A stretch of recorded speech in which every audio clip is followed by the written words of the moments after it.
बहुत समय पहले की बात है। गांव धनपुर में एक गरीब और अनाथ लड़का रहता था जिसका नाम मोहन था।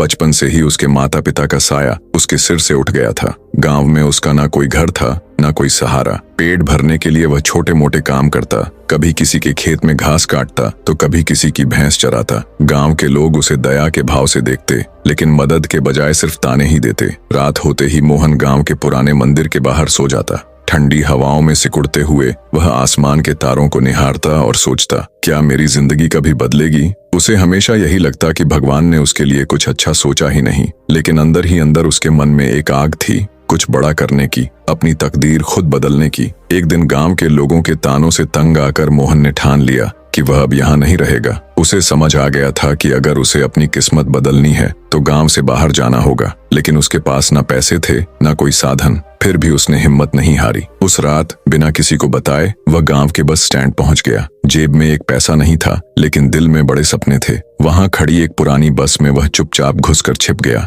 बस रात भर चलती रही और सुबह होते ही वह शहर के बड़े बस स्टैंड पर उतर गया। शहर में कदम रखते ही मोहन को एहसास हुआ कि यह जगह उसके गांव से बहुत अलग थी। चारों ओर भीड़ थी, लोग अपनी अपनी धुन में भाग रहे थे, लेकिन किसी के पास किसी के लिए समय नहीं था। भूख से बेहाल मोहन बस स्टैंड के कोने में बैठ गया। उसे कुछ समझ नहीं आ रहा था कि अब क्या करे। तभी वहां से एक मजदूर हमाली करने वाला गुजरा। वह बस यात्रियों का सामान उठाने का काम करता था। उसने मोहन को वहां उदास बैठे देखा और पास आकर पूछा। मोहन ने धीरे धीरे अपनी पूरी कहानी उसे सुना दी। मजदूर ने उसकी बात ध्यान से सुनी और फिर मुस्कुराते हुए कहा, बेटा, इस शहर में कोई तुम्हें मुफ्त में कुछ नहीं देगा। अगर जीना है तो मेहनत करनी होगी। दुनिया में मेहनत करने वालों की ही कद्र होती है। मोहन ने झिझकते हुए पूछा, लेकिन मैं क्या कर सकता हूँ? मेरे पास ना पैसा है ना कोई काम। मजदूर ने जवाब दिया, तुम भी हमाली कुली का काम क्यों नहीं करते? बस स्टैंड पर बहुत से लोग आते हैं जिन्हें सामान उठाने के लिए मदद चाहिए होती है। यहाँ हर कोई अपनी तकदीर खुद बनाता है। भगवान भी उसी की मदद करता है जो खुद अपनी मदद करता है। अगले दिन से मोहन ने बस स्टैंड पर हमाली का काम शुरू कर दिया।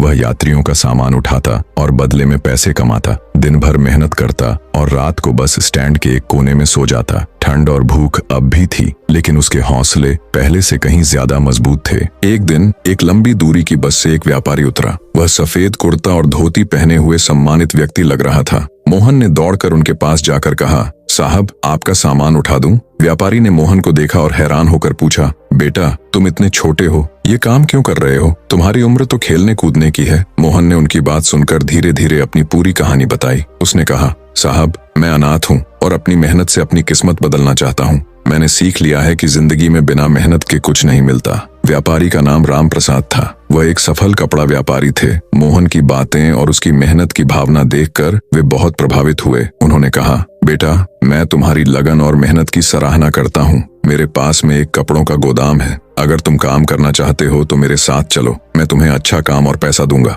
मोहन की आंखों में खुशी के आंसू आ गए। उसने हाथ जोड़कर कहा, साहब, आपने मेरी जिंदगी बदल दी। राम प्रसाद मुस्कुराए और बोले, यह तुम्हारी मेहनत का फल है बेटा। हो सकता है भगवान ने मुझे तुम्हारी मदद के लिए भेजा हो। अब मोहन राम प्रसाद के गोदाम में काम करने लगा। वह कपड़ों की पैकिंग करता, ग्राहकों से डील करता और हर काम ईमानदारी से करता। उसकी मेहनत और लगन देखकर राम प्रसाद बहुत खुश हुए। कुछ सालों में मोहन ने गोदाम के हर काम में महारत हासिल कर ली। अब उसकी उम्र 25 साल हो चुकी थी और वह व्यापार के हर पहलू को समझ चुका था। उधर राम प्रसाद अब 60 साल के हो चुके थे। बेटा, अब तुम अपने काम में माहिर हो गए हो। अब समय आ गया है कि तुम खुद का व्यापार शुरू करो। मैं तुम्हारी मदद करूंगा। राम प्रसाद की मदद से मोहन ने कपड़ों की एक छोटी दुकान खोली। उसने अपनी ईमानदारी और मेहनत से दुकान को सफल बना दिया। धीरे धीरे उसका काम बढ़ने लगा और कुछ ही सालों में उसने राम प्रसाद का कर्ज भी चुका दिया। आज मोहन एक सफल व्यापारी बन चुका था, लेकिन उसने अपने संघर्ष के दिनों को कभी नहीं भुलाया। अब वह जरूरतमंद बच्चों की मदद करता था और उन्हें सिखाता था